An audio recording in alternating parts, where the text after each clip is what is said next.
Janeiro começou, então, com ele muito calor, férias, todo mundo aproveitando praia, piscina. Ai, é uma delícia, né? Eu amo o verão, acho que é o momento do ano que eu mais amo. Eu também adoro. Todo mundo parece que fica mais feliz, né? É, com intensidade, a gente quer viver os dias, né? Amanhece cedo também, eu gosto de acordar cedo, 5h da manhã já tá aquele sol.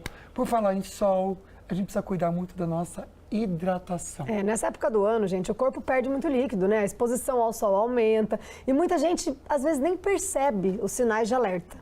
Então a gente vai entender, na verdade, como que a gente pode prevenir esse problema, evitar riscos e os cuidados que a gente realmente precisa ter para aproveitar essa época do ano com segurança, sem dor de cabeça, mantendo a saúde, mesmo com essas altas temperaturas. Então a gente está aqui com a médica pediatra que entende muito do assunto, Ana Carolina Hernandes. Que bom ter você aqui, doutora. Boa tarde, um feliz ano novo. Obrigada, que delícia começar esse ano com vocês. Um ótimo ano para todos nós. Amém, a gente agradece muito a sua participação. Doutora, quero começar a falar assim, os primeiros sinais de alerta, né, que a pessoa começa a desidratar e às vezes não percebe, né? O que a gente deve observar? Sim, na verdade, quando a gente começa a desidratar, a primeira coisa que a gente começa a sentir é muita sede, a boca seca e, antes de tudo, um mal-estar. Sabe aquele mal-estar, aquela sensação de que não está aguentando o corpo, uma fraqueza? Às vezes a gente nota que a pele fica meio pastosa, assim. A gente faz assim, ela volta devagar. Em crianças isso acontece muito. Às vezes em idosos e crianças, em que as desidratações acontecem, às vezes com maior frequência, maior intensidade, confusão mental. Gente, idoso que começa a não falar coisa que bate, coisa com coisa, é um sinal de alerta, irritabilidade em criança e, claro, olhar para a nossa urina, para o nosso xixi. O xixi começa a ficar pouca quantidade e muito escuro. Esses sinais geralmente passam desapercebidos. Esse é o comecinho da desidratação e ninguém vê direito porque está distraído, está brincando, está na praia, está se divertindo, às vezes tomando um drink e aí passa. A gente vai fazer aquele ditado lá, né? Água mole, pedra dura, tanto bate até que fura. Vamos falar da hidratação com água. Eu tenho aqui escondido, cadê o seu, Ana? Pega aqui, ó. Também. Todo dia a gente aqui no estúdio está escondidinho. O tamanho da garrafa. A dela é enorme e a minha é bem discreta, né? Mas está aqui, doutora, porque a gente sabe que, não só para vós, porque a gente está aqui falando, mas é importante o beber água. É possível, mesmo uma pessoa que nem a gente está bebendo água o dia inteiro, ou que beba água, ela se desidratar ou não? Bebeu água, está garantida a hidratação? Não, não está. Não? Na verdade, é super possível desidratar. É muito importante que a gente compreenda que a desidratação, ela é um desbalanço entre o quanto a gente toma de água e o quanto a gente perde de água. Então, às vezes, a gente está tomando muita água, mas, por exemplo, estamos num sol enorme, fazendo muita atividade, aquele ou beach tênis, frescobol na praia, mesmo nadando, ou suando demais. É muito comum nessas épocas do ano a gente ter os quadros de virose, às vezes intoxicação alimentar em que a gente tem diarreia, vômito. Aí a gente está tomando, mas a gente está perdendo mais do que tomando. Então a gente não percebe. Lembrando que a desidratação, ela é esse balanço da água e dos sais do corpo. Então é muito importante que a gente consiga prestar atenção nas perdas que a gente está tendo para a gente poder tomar mais água do que a gente perde. Quanto de água? Porque existe, né? Cada um fala uma coisa, eu não sei quantos ml para não sei quantos quilos de peso. Fica uma confusão, né, doutora? Essa matemática que a gente tem que fazer até na hora de beber água, né, minha galera? Não, e detalhe, a gente falou que bebe muita água, parece uma coisa simples, né? Mas, assim, a gente tem que ficar se policiando de tomar água. Porque, é só tomar água, mas às vezes tem gente que tem dificuldade de tomar bastante. Quanto ao final, em quantidade, que a gente deve tomar de água, doutora? Ó, numa situação normal, porque a gente está falando num calorzão. Sim. Então, assim, numa situação normal, uma temperatura amena, crianças devem tomar mais ou menos entre 1 e 2 litros de água e adultos devem tomar entre 2 e 4 litros de água. Por quê? Porque, na verdade, a fórmula correta é esse númerozinho que você falou. Então, de forma geral, adultos devem multiplicar seu peso por 35 e aí 35 ml por quilo de peso. Claro que em situações que a gente está fazendo muita atividade física, ou muito suor, muito calor, a gente aumenta para 40. E para crianças e idosos, geralmente, entre 25 e 30 ml por quilo de peso é suficiente. Mas para facilitar aqui para o nosso telespectador, se a gente calcular que num calorzão, uma criança pequena que tomaria 1 litro de água vai tomar 1,5 litro, uma criança até 2, 3 anos de idade, uma criança maior que tomaria 2 litros, deveria tomar 2,5 litros, e os nossos adolescentes, adultos, deveriam tomar no mínimo 2 litros, vai para 3 litros, 4 litros se estiver fazendo muita atividade. Tá certo. Olha, eu vou até fazer esse cálculo com vocês ao vivo. Eu vou espelhar o celular aqui para vocês, Pode pôr em tela cheia para entender. Por exemplo, eu tô pesando, mesmo depois do final de ano, né, que a gente comeu bastante, 77 quilos, tá bom? Então, é 77 vezes 35. 0,35? Vezes 35 ml, é que a gente vai dar em mililitros, daí a gente Então, dá vira para litro. 35. É. Tá, eu tenho que beber 2 litros 2 e 700. litros? Ah, 2 litros e 700. Quase 3, entendeu? Olha, entendi.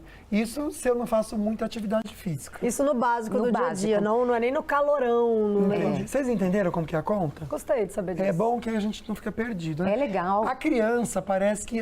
Tem criança que pede para beber água. Mas tem criança que é pior que adulto, parece que esquece que a água existe, né? E fica brincando, né? E toma suquinho, não toma água. Vamos só trazer esse alerta pro papai e mamãe que tá assistindo e também os vovós e vovós, né? Os vovôs e vovós. Porque às vezes fica dando suquinho e esquece de dar água. A gente precisa ficar oferecendo a água, lembrando a água. Eu até queria entender por que as crianças e os idosos desidratam com mais facilidade. Na verdade, eles desidratam em parte porque eles têm mais perdas insensíveis e não percebem, então às vezes suam mais tal. E às vezes porque na verdade eles não se dão conta de que estão desidratando porque eles esquecem da ingesta. A criança, gente, ela quer brincar, É verdade. ela quer se distrair. Então assim, dificilmente, claro, existem as suas exceções, mas dificilmente ela vai parar para comer, parar para ir no banheiro fazer xixi. Então a gente às vezes tem uma dificuldade no desfraude porque a criança esquece, tá ali, Sim. não dá mais para beber água. E claro que o leitinho, o iogurte, o suco, que acabam ajudando também na hidratação, eles às vezes são mais gostosos do que tomar água. Então a gente dá uma dica de às vezes colocar uma água aromatizada, uma fruta ou um sachêzinho de chá na água para facilitar, mas assim, é importante oferecer sempre. A gente fala para ter garrafinha, para olhar a marcação e a mesma coisa vale para os idosos. Na verdade, vale para todo mundo. Pra todo mundo, uhum. Mas, assim, principalmente para eles que esquecem mais, é importante ter um fator motivacional ali ou deixar uma marcação, no caso, e ficar oferecendo. Perfeito, ótimas dicas. Inclusive, se você pegou a dica, já levanta. Esse é o momento que a gente vai para o intervalo e é o momento que você vai beber uma aguinha, né? A gente vai para um rápido intervalo, bebe uma aguinha agora, a gente já volta com o nosso assunto do dia. Não sai daí não, é rapidinho. Vamos voltar para o nosso assunto aqui no estúdio com a pediatra Ana Carolina Hernandes, trazendo cuidados nesse verão que é tão importante. Eu sei que a gente quer aproveitar com intensidade esse momento, mas alguns cuidados são necessários, né? Eu quero até entender quais alimentos ajudam na hidratação além da água, né? Porque uma frutinha que tem bastante água, enfim, o que é bom a gente comer nessa época do ano? Sim, na verdade, verduras e legumes e frutas ajudam muito. Então, assim, frutas, as frutas que têm mais água, melão, melancia, abacaxi, as frutas cítricas de forma geral, elas costumam ter muita água e ajudam bastante. Laranja, então é legal. Além disso, se a gente pensar na saladinha, saladinha comum, alface, tomate, pepino, são excelentes, abobrinha e alguns legumes, tipo cenoura, também tem mais água. É só importante a gente lembrar que a gente fala muito das verduras, da salada e das frutas, mas caso a pessoa esteja com uma diarreia, a gente tem que fazer um balanço entre as frutas que têm mais água e que não soltam mais o intestino. Então, se você tá com diarreia e chupar um monte de laranja, vai piorar. Então, comer um monte de pepino e alface vai piorar. Então, nesta situação, é melhor dar uma preferência para os legumes e para as frutas que prendem um pouco mais. Maçã, por exemplo, vai ter um bom teor de água. A própria cenoura, que eu comentei com vocês. E aí, a gente também acaba apelando um pouquinho para os sucos. Não é bom ficar enchendo a cara de suco o tempo inteiro, mas às vezes um suco por dia pode trazer essa variedade e sopas, ocasionalmente, acabam hidratando um pouco mais. Gente, é importante entender que eu não falei aqui, especialmente para os adultos, daquela bebidinha e aquele drink. Eu ia perguntar isso. E a cervejinha? A cervejinha que hidrata bem no verão. Nossa, é verdade. Então, Um drinkzinho. os pessoal alcoólicos, eles pioram tudo, gente. É uma delícia, Desidrata mas mesmo. Desidrata mesmo, porque eles inibem a nossa secreção do hormônio antidiurético. Então, a gente começa a fazer muito xixi. Então, nesta situação, a gente sempre dá a dica, aproveite a sua recreação, o seu lazer. Tomou um copinho de drink, de cerveja, enfim, toma um copo d'água.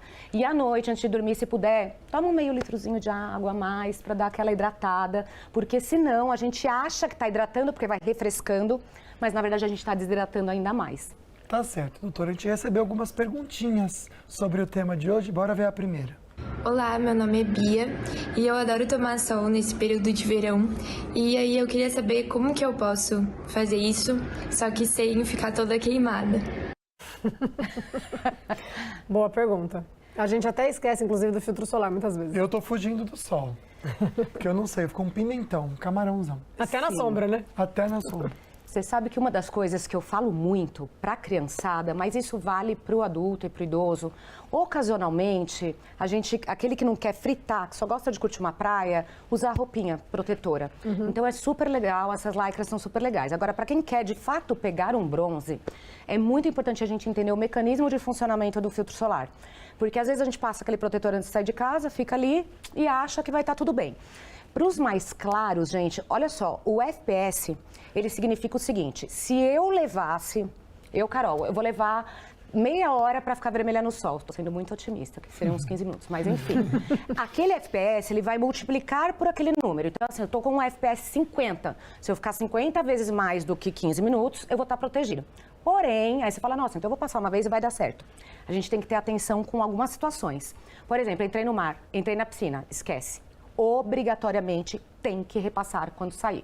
Suei muito, tô ficando molhada, aí você põe aquela toalhinha seca. Você vai ter que repassar esse protetor. Então, de forma geral, a pediatra é sempre precavido, né? Eu falo, olha, depois de 1, 2 horas, se você for mais claro, repasse o filtro solar. Lembra de usar um chapéu, lembra de hidratar ao mesmo tempo. Mas assim, se você passar o filtro solar uma vez na praia, não há solução milagrosa. Tem que ficar repassando. E aquela coisa, né? Mar, piscina, né? Entrou, depois tem que reforçar? Seca a pele, como que é? Tem que repassar. Seca a pele, repassa do corpo inteiro. Uma dica legal pro pessoal são os protetores solares em bastão. É ótimo. Eles derretem menos. E para repassar, principalmente, porque em casa a gente tá toda a estrutura. Exato. Aquele que é tipo aerosol, ele é bom ou não? O aerosol é bom, existem alguns que têm uma fixação muito boa, só tem que tomar cuidado, principalmente com a criançada, com o cheiro. Às vezes com pessoas que têm mais tendências alérgicas respiratórias, mas eles podem funcionar bem. Mas também tem que repassar, tá? E cuidado com a superfície, porque às vezes você faz assim e acha que tá bem, aí fica aquela faixa que não pegou. Fica só uma coisa. Fica tipo um dálmata, todo manchado. E aí queima mesmo. Uma dica legal também, especialmente para a região facial, porque para o corpo é mais esquisito, alguns protetores, eles têm também bloqueadores. Assim, na minha época, bem antiga, a gente passava aquele famoso hipoglós de surfista na cara. Por quê? Porque ele bloqueia a ação solar. Da mesma forma que as roupas que são feitas para essas atividades aquáticas e ao sol. Mas hoje em dia a gente já tem alguns protetores faciais que têm cor, por exemplo. Aí isso ajuda, porque eles fazem um bloqueio melhor da exposição solar. Ótimo. Né? De volta para o nosso assunto de hoje, falando sobre desidratação e até cuidados que a gente precisa ter no verão com a pediatra Ana Carolina Hernandes. Doutora, muitas vezes a gente fica priorizando roupas claras, porque parece que a gente usa roupa preta, parece que ela absorve o calor, parece que a gente sofre mais o calor. Isso é uma impressão, é um mito ou é real? Isso é real, gente, e é exatamente o que você falou. A roupa preta é o máximo disso, mas as roupas escuras, elas absorvem calor. E as roupas claras, elas refletem o calor. Então, a roupa branca, por exemplo, tipicamente é a que mais reflete o calor. E se a gente colocar uma roupa branca e uma roupa preta no sol, a gente vai perceber que a preta ficou mais quente mesmo. Agora, é lógico que, além disso, é muito importante a gente pensar nos tecidos. Então, roupas folgadas são mais ventiladas, né? Elas permitem uma circulação maior de ar dentro do nosso corpo, ali entre o corpo e a roupa. E tecidos também mais leves, então assim, algodão, linho, não usar muitos tecidos pesados, né? E a gente sabe que nessa época do ano, gente, chega a fazer 35 com sensação térmica de 40 graus, às vezes a gente não sabe nem o que vestir. É verdade. Né? Porque nada... Dá vontade de não vestir, né, gente? Exatamente, de sair pelado na rua, porque assim, é muito calor. Não pode. Agora, o linho é ruim que amassa muito, né, gente? Falam que é chique, mas aí me incomoda. Eu amo, mas tem que ficar passando, né? Dá um trabalhinho. É chato, né? Enfim, mas é uma dica importante. Sim, olha só, a gente tem mais uma perguntinha para a doutora, vamos ver? Olá, meu nome é Rosângela, vou viajar para a praia com as crianças, né, com os netos. Eu gostaria de saber o que eu faço para aumentar a hidratação deles nesse período de verão, o consumo de água para hidratação deles. Beijo, obrigada. Querida, beijo, Rosângela. Você aqui. É bom que, né, dicas para hidratar aí os seus netos nesse verão. Super legal essa pergunta. E, gente, praia, abusem de água de coco. Se a criançada gostar, nem todas as crianças gostam, mas é uma dica muito legal de um alimento bem hidratante. E para quem gosta, aquele coquinho que sobra também é bacana. Para os que não gostam, às vezes a gente acaba ampliando a oferta, às vezes de suco, água. Existe a opção, se eles brincam muito, vão estar correndo, brincando, enfim, perdem, né, vão suar muito na praia, de usar isotônicos. Eu confesso que eu tenho um receio com isotônico, que é a cor. Então, às vezes, eles têm muito corante. Então, sempre, essa é uma dica também, tentar usar aqueles sabores mais neutros, sabe? Limão, que pelo menos é mais branquinho ou transparente. Boa. Também é uma dica É legal. que tem uns que são azuis, né? Vocês já viram, gente? não. Parece que tá tomando Roxo, uma azul, química até, né? E mesmo os laranjas, tá? Um monte de corante, a gente lembra, o corante laranja, ele imita uma laranja, uma tangerina, Sim. mas é um dos mais alergênicos que tem. Interessante É a famosa isso. tartrazina. Porque às vezes a gente consome um isotônico, tá achando que tá arrasando, repondo, não sei o quê, e às vezes tá consumindo uma coisa que não é legal. É. E não pode ser só isotônico. Então, o que a gente está falando é usa esses recursos. Sim. As frutas que a gente comentou. Uma dica muito legal que eu dava para os pacientes era levar fruta congelada para a praia. É uma delícia. Então, às vezes, você bate uma fruta, uma manga, uma coisa assim, e ela vai derretendo, parece meio raspadinha e é natural. Então, é super gostoso. Uva congelada, laranja congelada. São frutas ricas em água e que dão aquele frescor. Então, também é um jeito de levar um lanchinho bem gostoso. Se quiser, se as crianças comerem bem, levar uma saladinha, um tomate, um pepino que dá para espetar, uma cenourinha, sabe? Então, geralmente, levar uma marmitinha é bacana para a criançada, é saudável e a gente consegue misturar com a água de coco, com a água normal, eventualmente um suquinho, um isotônico e aí...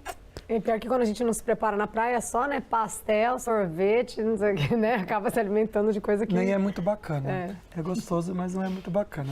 Doutora, tem aquele cuidado, eu queria até saber se é algo, né, de mito da vovó, que a gente aprendeu com a mãe, que vai entrar na água do mar, precisa molhar os pulsos, molhar aqui atrás também a nuca, ou vai tomar um banho gelado no verão, não é muito bom. Vamos pensar na água gelada e no calor. Quais os cuidados que a gente tem que ter nessa interação? Na verdade, a maior questão não é nem tanto o choque térmico. A gente tem uma sensação de frio muito grande, mas um maior resfriamento, ele se dá de dentro para fora. E no inverno, o contrário, também é de dentro para fora. Então, a gente consegue aquecer melhor, tomando um chá quente, um líquido quente, e resfriar mais se a gente tomar um líquido mais gelado. E aí, a gente consegue fazer esse resfriamento de uma maneira melhor. A sensação... Por outro lado, gente, agora vocês vão... Essa é uma curiosidade. Sabe que em desertos, em regiões muito quentes, eles tomam um líquido quente. Porque você hidrata e aí com isso você aumenta a sua temperatura corpórea e aí você tem menos percepção de calor. Faz sentido. Mas assim, gente, né? eu não Faz consegui sentido. chegar nesse ponto, mas assim, realmente faz muito sentido. Mas quem vai tomar um chá quente na praia, no Brasil, 40 graus? Então, mas é muito legal. E aí a gente Acho que acaba... o povo do sul toma, não toma? Aquele Chimarrão, né? Acho que pra eles funciona. É super legal, eles tomam em todos os lugares, mas é mais essa sensação. Sim, entendi. Na verdade, a água fria, ela é super saudável para recuperação muscular, para tudo. Tanto que atletas, é muito comum, eles saem e ficam em imersão de gelo. É verdade. Para o Nunca metabolismo fiz. é Você já legal. fez? Você já fez? Já. Ai, não sei se eu conseguiria. É muito ficar no legal, é que os gelo. primeiros segundos você tem que ficar num trabalho mental, porque o seu instinto do seu corpo quando toca é sair correndo, né? Então você tem que ter um controle muito Ai, não grande sei, da dá medo mente de morrer, ficar ali. Não dá? Não. É perigoso, doutora? Na verdade, para quem é perigoso, em algumas situações pode ser perigoso. Para quem tem problemas cardíacos, às vezes o contraste térmico pode gerar e desencadear uma arritmia, alguma coisa assim. Então, nessa situação, vale a pena ir molhando aos poucos. É legal quando a gente esqueceu de hidratar ou pessoas que têm tendência a uma hipotensão. Por quê? Porque a gente acaba disfarçando aquilo. Então, você está hipotenso, você está desidratado, você está com calor, aí você mergulha.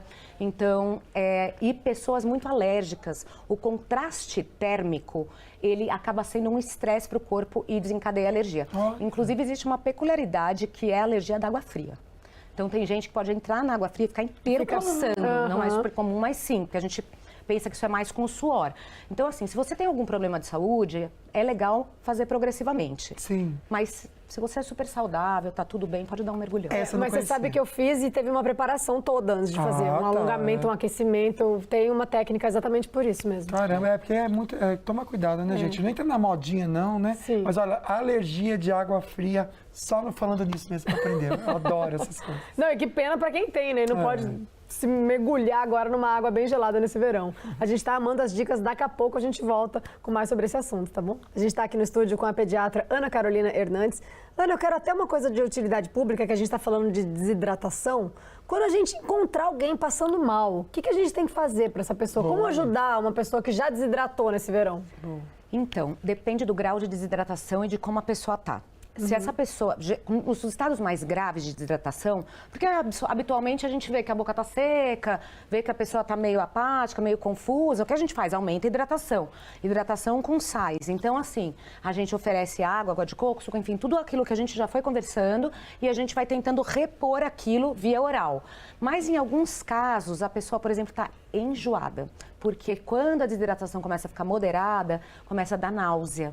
E aí, náusea, ela começa a não conseguir hidratar. Então, a gente quer ajudar a pessoa tentando falar para ela tomar mais água ou tomar um suco ou alguma coisa, e ela não consegue. Em alguns casos mais acentuados, até vômitos e desmaios. Então, assim, se essa pessoa... Eu sempre falo para daí tentar ter uma supervisão médica, tentar ter um contato, alguém. A gente pode tentar alguns antieméticos, hoje em dia, que são os remédios anti-náusea e vômito, que a gente pode, alguns deles derretem na boca e são bem legais. A gente tem a ondansetrona, que é um princípio ativo, que hoje em dia existe em papelote. É uma dica de ouro, gente. Eu não passo férias, todos os meus pacientes levam na sua mochilinha, no seu kit, porque ela derrete rápido, absorve pela mucosa, tirando a sensação de náusea ou parando o vômito. Aí a gente consegue começar a hidratar via oral. Então, essa é uma dica importante. Mas se o paciente estiver muito hipotenso ou não conseguir hidratar, aí é a hora de procurar um serviço médico de emergência. Então, tem que levar para o hospital? Sim. Porque em determinadas situações, a gente precisa dar soro na veia. Então, aí a hidratação precisa ser endovenosa. Se a gente não consegue fazer essa reposição adequada via oral, a gente precisa levar para o hospital. E isso é muito importante, porque a desidratação pode ser grave, às vezes até fatal, se a gente não faz isso. Então, não fica bobeando, não conseguiu hidratar, não conseguiu parar com as perdas, leva para o médico. Tá certo, né, gente? Eu acho que o cuidado que a gente quis trazer para você, na verdade, é essa consciência de que a gente pode aproveitar o verão, mas a gente precisa ter atitudes no dia a dia para não passar mal e conseguir viver de maneira boa e intensa também, né? Sim, com segurança e responsabilidade, não deixar as férias aí, o que você está aproveitando, né, acontecer um acidente ou ficar uma coisa pior. Na verdade, para vocês aproveitarem da melhor forma. Doutora, a gente quer muito agradecer a sua participação, as ótimas dicas que você deu pra gente, né, amigo? Pois é, segunda-feira estamos de volta, no primeiro segundão, então, de 2026. Mas a gente agradece muito, muito mesmo a companhia de vocês, continuando a desejar aí um ano muito especial para todos vocês, especialmente para você, doutora. Para vocês também, eu agradeço muito a oportunidade de estar aqui. Desejo um ano maravilhoso para todo mundo, com muita hidratação, muita diversão, muito sonho realizado. Amém. Amém, amém. Aproveitem a primeira sexta-feira do ano. A gente se vê segunda-feira. Amanhã tem Manhã na Band? Tem Manhã na Band às 10 horas da manhã, eu conto com vocês, viu? Beijo, se cuidem, fiquem com Deus. Bom fim de semana. Tchau, tchau.